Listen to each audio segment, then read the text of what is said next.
गंजाम जिला कोदलाठारे बहु पुरातन कालरू चली आसी दोलजात्रा। पारंपरिक रीतिनीति अनुसार एठारे 5 दिन धरी दोलजात्रा पालन कराए। यात्रार शेष पर्यायर आतशबाजीर झलक देखा मिले। दंडेश्वर यात्रा कमिटी और जगन्नाथ यात्रा कमिटी मध्य बाणयात्रा और सांस्कृतिक कार्यक्रम प्रतियोगिता होता है। तेबे आतशबाजी को नहीं वर्तमान आईन कटकणा रही बेले ग्रीन आतशबाजी सह यात्रा किपरि शांति श्रृंखलार सह अनुष्ठित हेब सेने एक समन्वय कमिटी बैठक मंगलवार कोदला थाना परिसर में अनुष्ठित होइछि।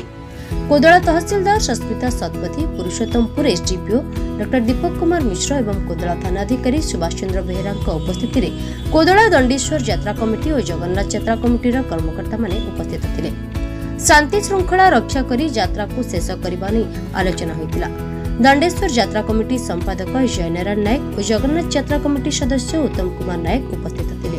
बेगुनियापड़ारू कविता नायक रिपोर्ट, तर्जमा न्यूज। नाउज दीपक कुमार मिश्र, मु एसडीपीओ पुरुषोत्तमपुर।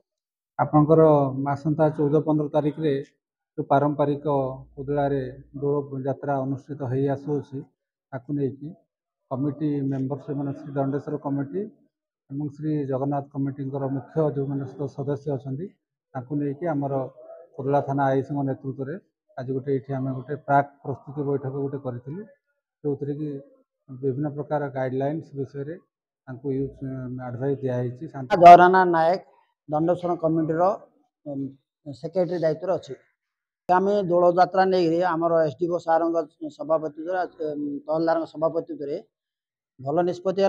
आम जहाँ प्रशासन दायित्व देव ताकू मानिक आम चलिया को एश्योरेंस देलु। आगु आमर कौन विशृंखला न करने आम सम्मति प्रदान कलु। नियम कुमार नायक, जगन्नाथ पार्टी कोदला।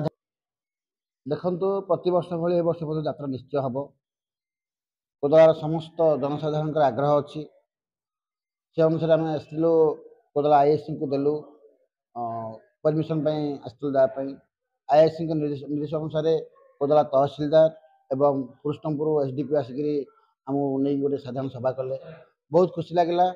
प्रशासन तरफ आमको बहुत आश्वासन देले, आउ सहयोग करने आमको किसी उपदेश भी देले।